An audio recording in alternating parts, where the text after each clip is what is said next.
Hi, Joan. I'm going to ask you to pause so we can fix your audio issues.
To encourage non-traditional career paths for females and males. I've worked as a project coordinator on a federal Department of Labor grant designed to help move more women into the auto service industry. Prior to that, I worked as an assessment and placement specialist for a pre-apprenticeship training program to help women break into jobs in the trades.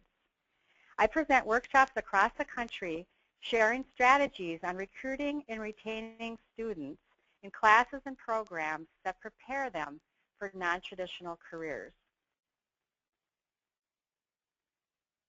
In the next 45 minutes, you will learn strategies, secrets, tips, and ideas to increase retention of students in classes and programs that prepare them for non-traditional careers. We will explore the many reasons why students drop out of non-traditional programs. We'll discover some key strategies designed to keep students enrolled, and we'll take a look at a case study that highlights easy ways to increase non-traditional retention. And this webinar is designed to be somewhat interactive. From my experience, each of you has a wealth of knowledge you can share with other participants today. I'll be inviting you to share your comments, thoughts, and best practices in the chat box at different times during today's webinar. So let's take a look at the definition of non-traditional careers. For the purpose of today's webinar, non-traditional careers are those where one gender makes up less than 25% of those employed in that field or occupation. In other words, they're either male-dominated or female-dominated. Some examples of non-traditional careers for males include dental assistant, accountant, early childhood educator, LPN, and paralegal. And there's many more. Examples of non-traditional careers for females include aircraft maintenance technician, carpenter, biomedical technologist, drafter, and computer programmer. So why do students drop out of non-trad programs? And some of the reasons students drop out may be the same reasons why students drop out in general.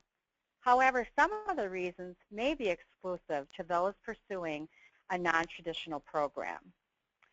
Some of those reasons include lack of support services, including tutoring, mentoring, child care, and transportation. Another reason could be classroom climate. Teachers may be unconsciously unwelcoming. In a few minutes, we'll talk about how to make teacher-student interaction and the classroom welcoming. Another reason students may drop out is lack of funds to pay for tuition, to buy books, and buy the necessary tools for that class. Also, lack of support from parents and guardians, spouse, or significant others. Peer pressure is another reason why students may drop out. Students' peers may make fun of them for pursuing what's considered a man's career or a woman's career. And then also strength issues could be another reason. This may be the case for females if the career they're pursuing requires a lot of upper body strength. Years ago, I worked for a pre-apprenticeship training program. I was an assessment and placement specialist. And part of it was a pre-apprenticeship training program for jobs in the trades.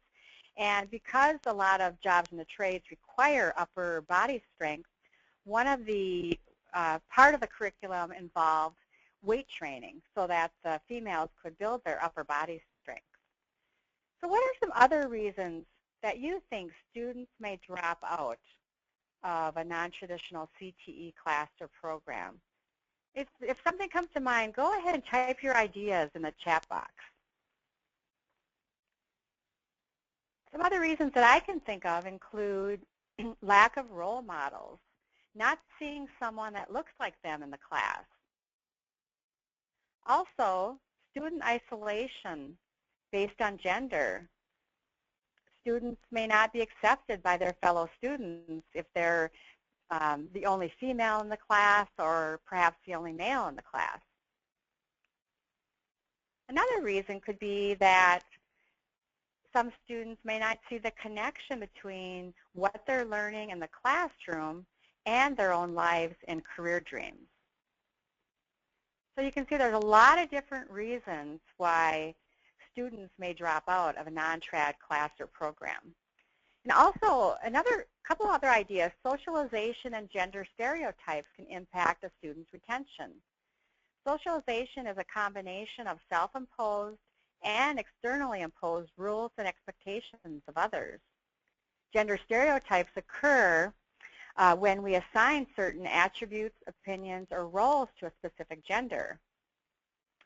Growing up, boys are given duties such as mowing the lawn and taking out the trash. Girls are expected to wash dishes and help clean around the house.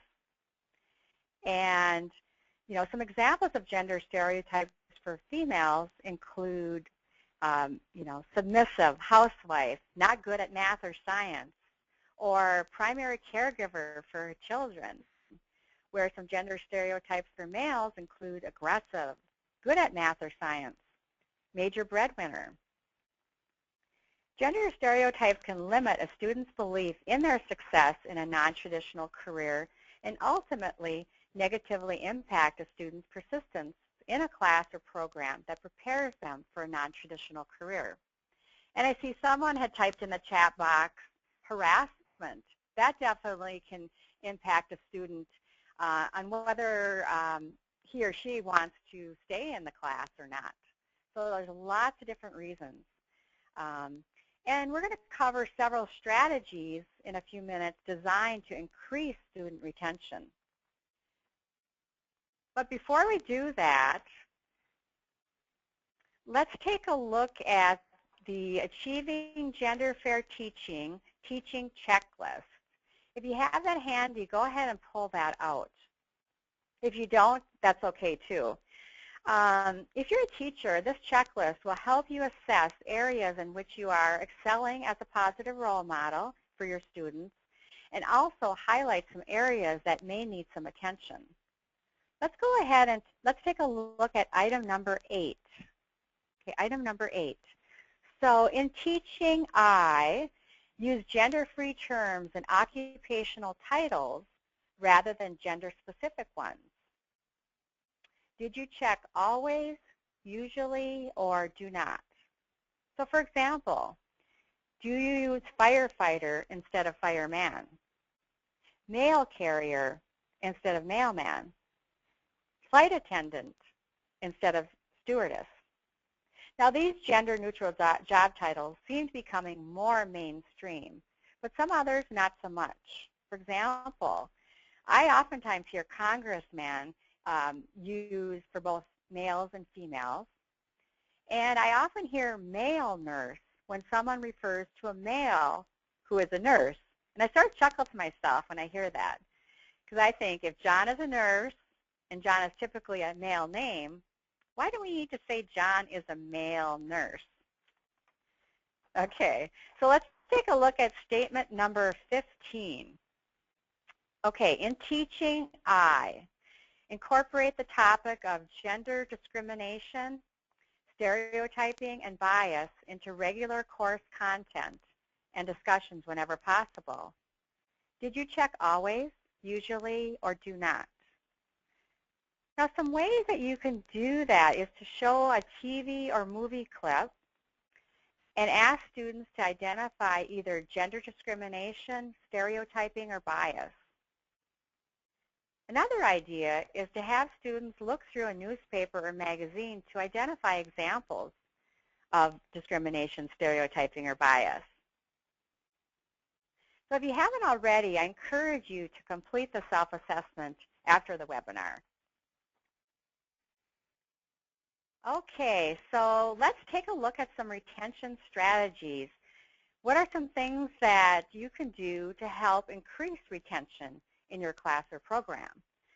So the 5 that we're going to cover today are interaction between teachers and students, the environment of the classroom, business and industry partnerships, and finally different ways to support students, and finally career and technical student organizations. First, let's start out with teacher-student interaction. It's really important for teachers to get to know their students. Now this means learning their names, backgrounds, their goals. You can do this by asking your students to complete an information sheet on the first day of class. You can use it to learn more about each student than just a name and a face. And you can draw from that data when posing questions during class discussions. Be sure to use students' first names when calling on them, and maintain eye contact. Be sure to use the same tone of voice with both males and females. Consider using icebreakers on the first day of class and throughout the first several class sessions to help you get to know students better. It also helps students to get to know each other better, which can raise their comfort level. Whenever possible, arrange seating in a way which allows students to see the faces of their classmates. And it's really important, especially for female students, to see the connection between what they are learning in the classroom and how it relates to real life. For example, how the class they are taking can lead them to a specific career. For many females, it's important for them to make a difference. Point out to students how a career as a police officer, for example, can help make their community a safer place for residents. Address different learning styles of the students. Some students might be visual learners, others auditory learners, and yet others kinesthetic learners. Visual learners are those who generally think in terms of pictures. They often prefer to see things written down in a handout, in a text, or on a screen. They find maps, graphs, charts, and other visual learning tools to be extremely effective. They remember things best by seeing something written down. Auditory learners are those who generally learn best by listening. They typically like to learn through lectures, discussions, and reading aloud. They remember best through hearing or saying things aloud. And kinesthetic learners, also called tactile learners, are those who learn best through touching, feeling, and experiencing that which they are trying to learn. They remember best by writing or physically manipulating the information. So as much as possible, try to incorporate lesson plans that address the different learning styles. Another strategy is to call on females and males equally. Make sure females don't get interrupted by males when they're responding to a question. One way to help ensure you're calling on females and males equally is to have students write down their names on cards. And then what you can do is randomly draw names of those to call on. Okay, let's take a look at some more strategies. Be sure to have high expectations for both males and females. Develop methods and interventions to target women's underestimation of their abilities in certain courses such as math and science. So we'll talk more about this, about how to do this in a few minutes. Use gender-inclusive language when talking with students.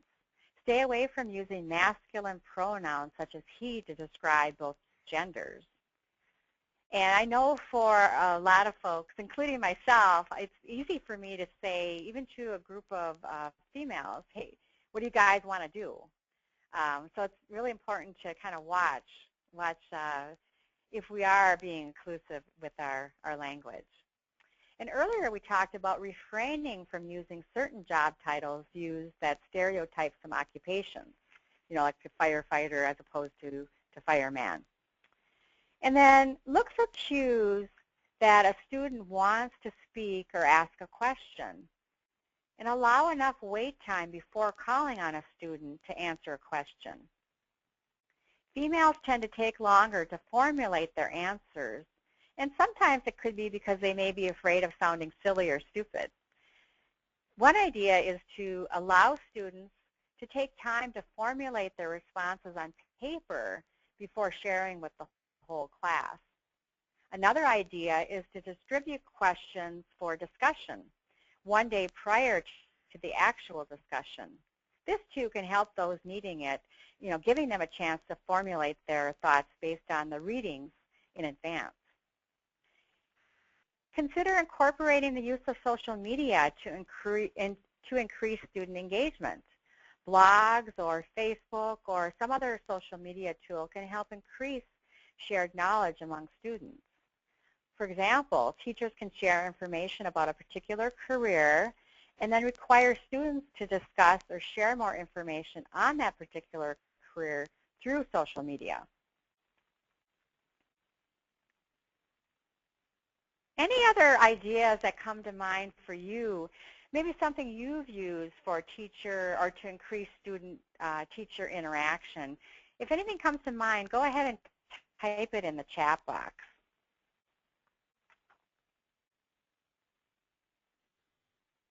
So next we're going to move on to classroom environment as a retention strategy.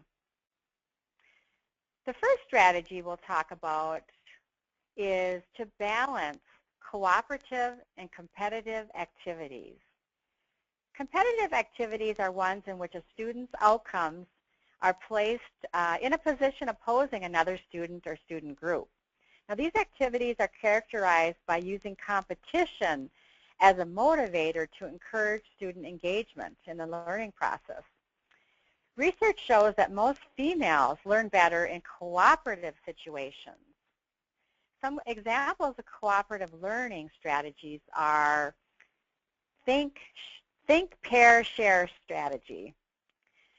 In this strategy, first, individual students are given time to think about the question that was given by the teacher and then write their responses. Next, pairs of students read and discuss their responses. Then finally, a few students are called upon by the teacher to share their thoughts and ideas with the whole class. So again, that's think, pair, share. Another strategy is called the three-step interview. In step one, the teacher presents an issue that may have, you know, different opinions and poses several questions for the class to address. In step two, the students pair up and become the interviewer and the interviewee. So one student is the interviewer and the other one is the interviewee. And then in step three, the pair switches and students' roles are switched. So each student has had a turn and the pairs read their interviews to the class. After everyone has had a chance to speak, the class writes up a summary report of the interview results. So that's the three-step interview. The next one is called roundtable. In the first step, the teacher poses a question that has multiple answers. And step two, the first student in each group writes one response on a paper and passes the paper counterclockwise to the next student. In step 3, teams with the greatest number of correct responses gain some type of recognition. So that's called roundtable.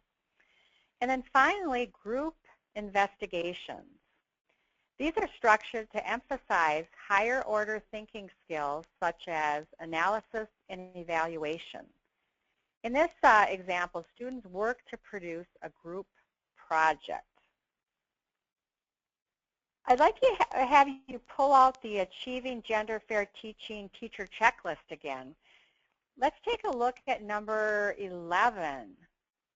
Number 11, in teaching, I de-emphasize competition on the basis of gender.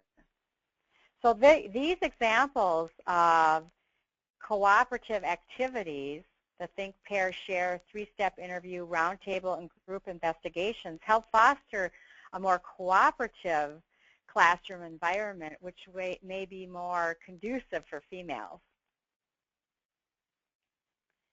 So go ahead, if you would care to share, type in the chat box which of these strategies you've used.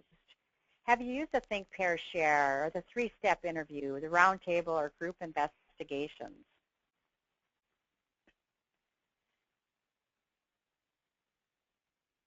So while you're doing that, the next strategy is to give females an equal amount of assistance and feedback.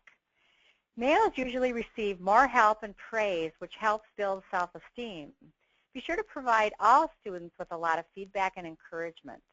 Provide positive feedback and again, encouraging comments to all students. Validate their opinions and affirm their ability to succeed. And help females understand that they can improve their ability in certain subjects like math and science. Value your female students' intellect and avoid references to appearance and physical attributes. Assign chores without gender bias. For example, don't ask just the males to carry out the trash and the females to take notes for a group project.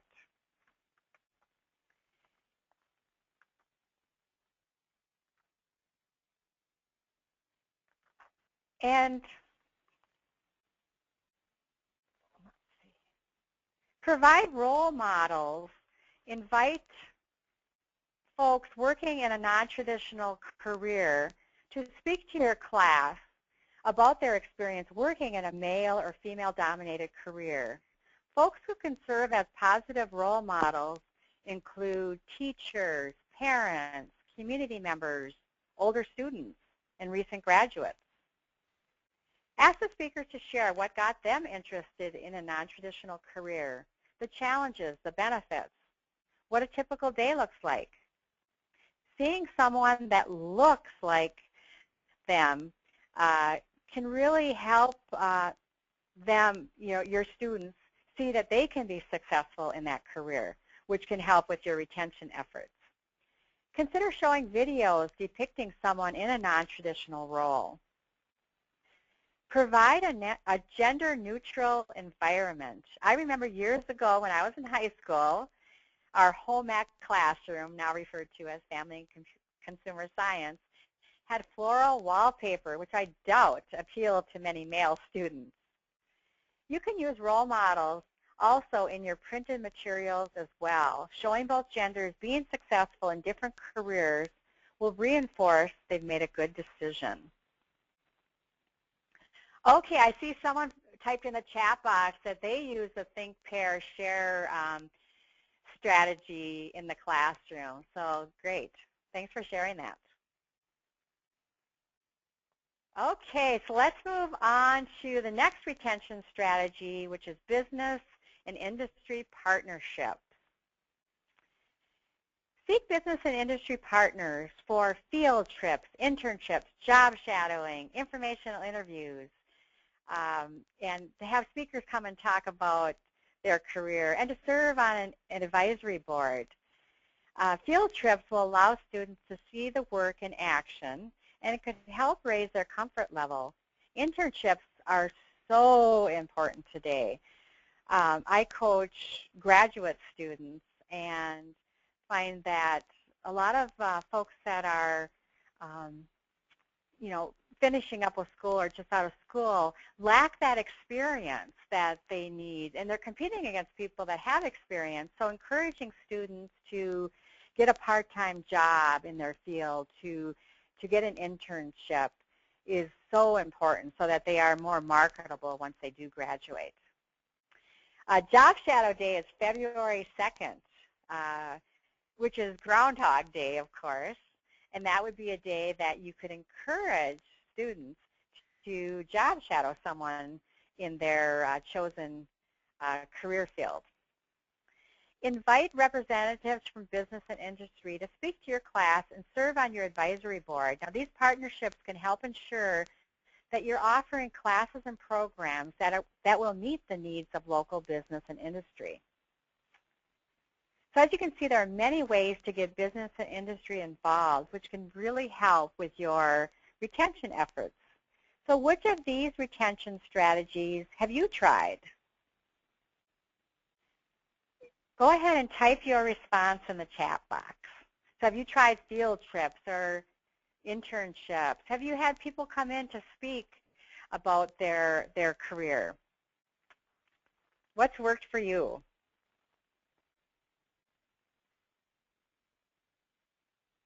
Okay, so let's move on to the next retention strategy, which is support.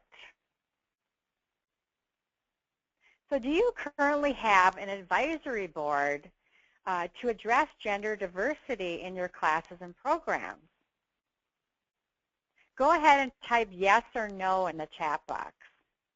So an advisory board can include CTE faculty, and it can include a local business and industry. It can include union representatives, apprenticeship folks. It can include maybe graduates of your program. So an advisory board can really help make sure that you're offering, again, the classes and programs that are going to be available in your community, and also help you tweak and refine things that may be working but could use some improvement. Another support retention strategy is to form a peer support group for students enrolled in non-traditional classes and programs, which can help them not feel so isolated. Okay, I see someone said that no, they don't have an advisory board. It looks like 70% said no. Okay, so that's something for you to consider, definitely. Okay, another retention strategy is to offer a bridge skills class. Now, females oftentimes start out behind in some classes and programs. For example, females don't always grow up learning how to use tools to fix their car or fix things around the house. So if they enter an automotive maintenance or aviation maintenance technician program, they probably won't be familiar with the different tools that males will most likely be familiar with. When I worked for that pre-apprenticeship training program for women, one of the parts of the program included a tool identification component, so that the female students got to learn what the different tools that they would be using, in a job, in the trades, and they actually got to start to learn how to use the tools. So they got to identify them and then actually use them. And another thing to consider, males consistently outperform females in spatial skills.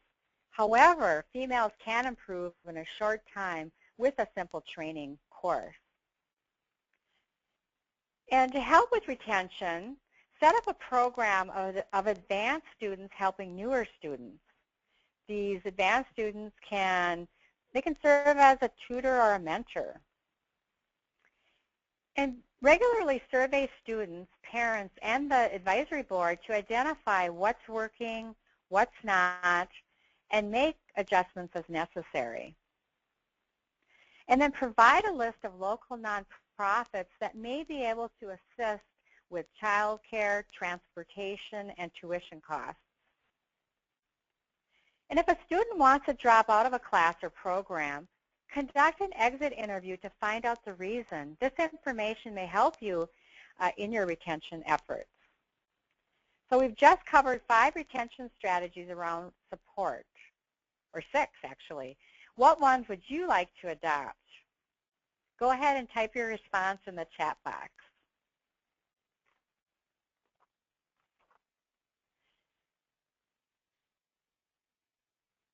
Okay, the next retention strategy we're going to talk about is career and technical student organizations, also called CTSOs in some states.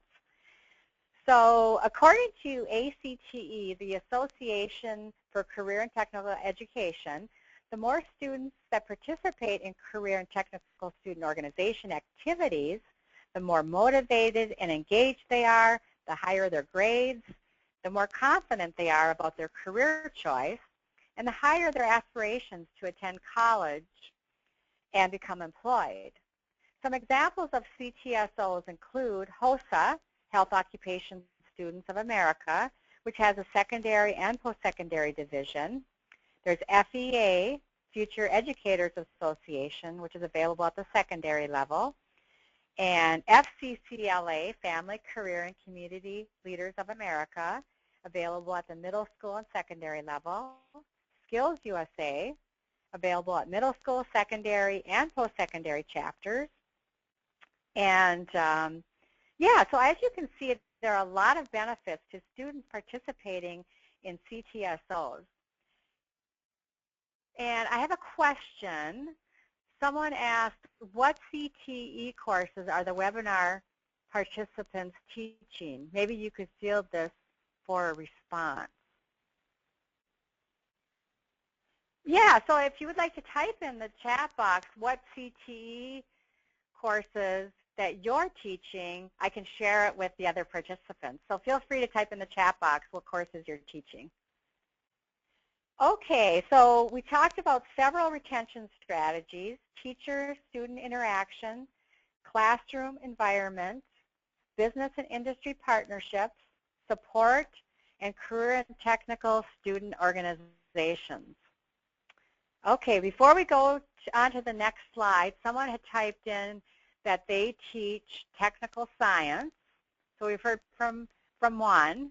Oh, someone says computer essentials. So we'll see what else people have to say here. Computer applications.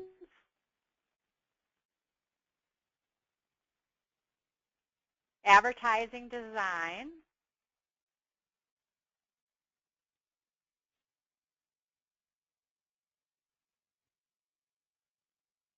Let's see if anyone has anything else to say.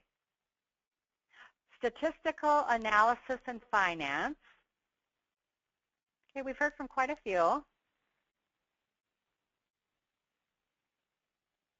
Okay, general business.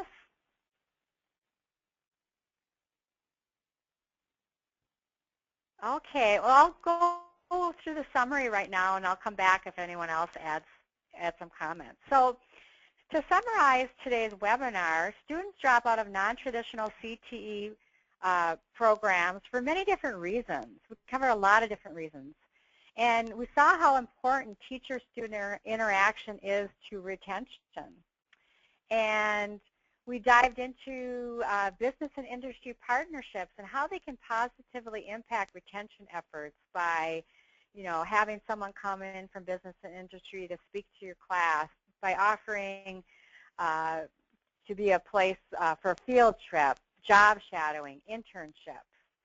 And then we saw how important career and technical student organization participation can be to a student's persistence in a CTE class or program. So next, what I'd like to, in a minute, you'll have an opportunity to put into practice what you've learned today through a case study. But first, let's take a look at a few points to keep in mind when we're reviewing the case study. Have you encountered a similar situation at your school or college?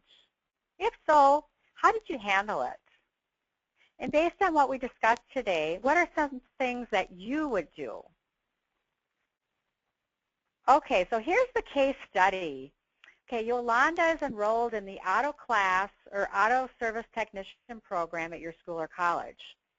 When she starts the program, she is just one of 2 females in the class. And when the teacher is out of earshot, the males tease the females about being in a men's program. Yolanda thinks she can handle the teasing, well, that is, until the other female in the program drops out. What would you do to help Yolanda stay in the program? So what are some things that come to mind based on what we talked about today and based on maybe your experience in a similar situation with a student where he or she was the only one in the class or one of few? What are some things that you did or that you think you would do to help Yolanda stay enrolled in your class or program? And I'll share some ideas with you. One would be to interview the other female student who dropped out and find out why. What was the reason that she left the program? Another is to identify a mentor for Yolanda. Could be an older student or a graduate of the program who can help guide her. Encourage Yolanda to invite friends to enroll in your class or program. Again, there's always strength in numbers. Inform the class that you have a zero tolerance policy for harassment. Consider including discussion of gender stereotypes with the class. You can have students look through magazines for examples of gender stereotypes or look at movie clips.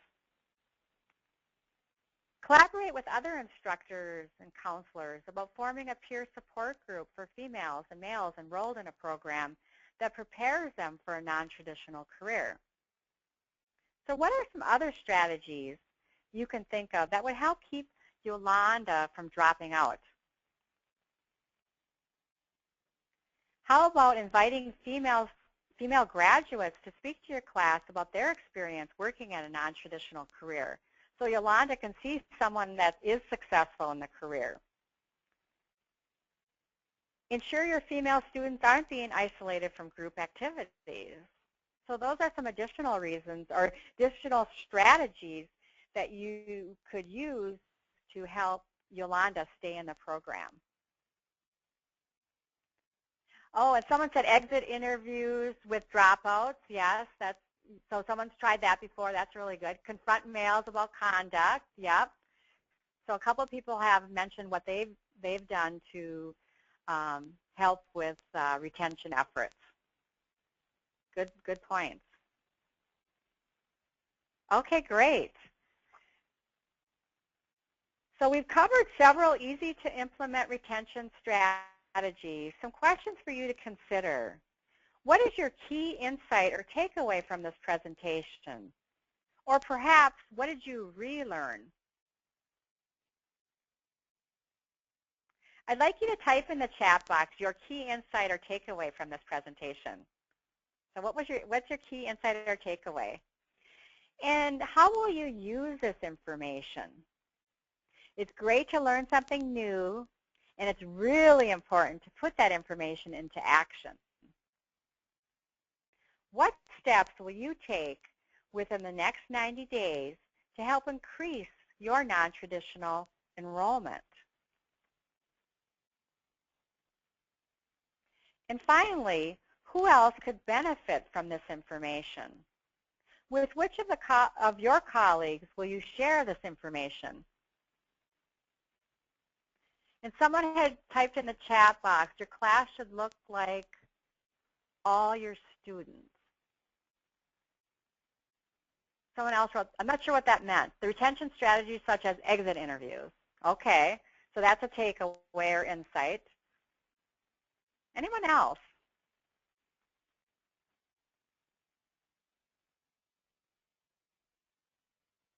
Well, I'd like to thank you all for your time today, and it's been a pleasure, and I'll turn it back over to Gretchen.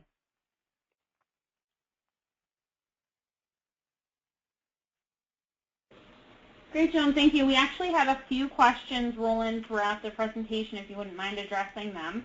Oh, sure. Some related to something from a little bit earlier, but the first question was why differentiate in the classroom when the industry assessments are not differentiated? Could you repeat that? Sure. Why differentiate in the classroom when the industry assessments are not differentiated? I'm not sure what that means. Well, maybe they'll type it and clarify it. We'll move on to the second one for now. Okay. The second question is, how is student engagement defined? How is student engagement defined? Yes. Okay. Well, how I guess I would define it is, are all students participating? Are all students asking questions, responding to questions? Are all students given the opportunity or encouraged to ask questions and respond to questions?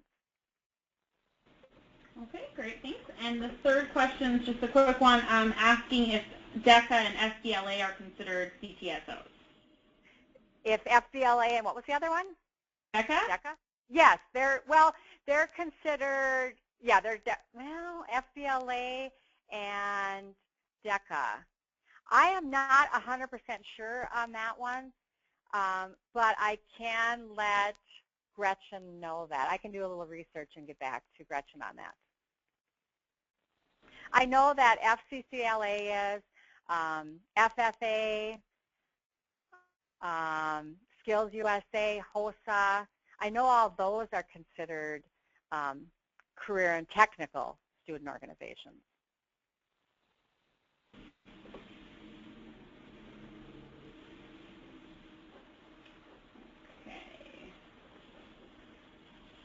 Okay, we have one more question. When students take an industry assessment such as the NOCSE exam, why differentiate in the classroom when all students get the same exam?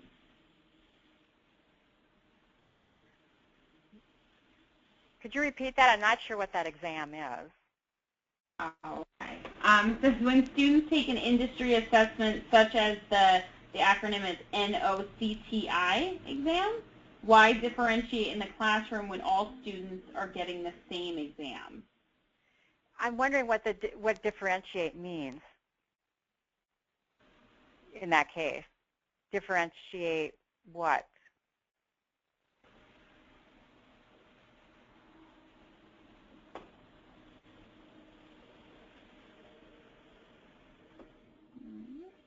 Are you sure, Gretchen? Do you know what that might mean, or what that question is asking? I'm not sure. No. Okay. You can clarify for you. If not, we can pass this along to you, and you can respond to him after the Yeah. How about that? Yeah. It might be easier if I can see him. Yeah. Okay. We have a couple more minutes if anyone wants to type anything in for Joan.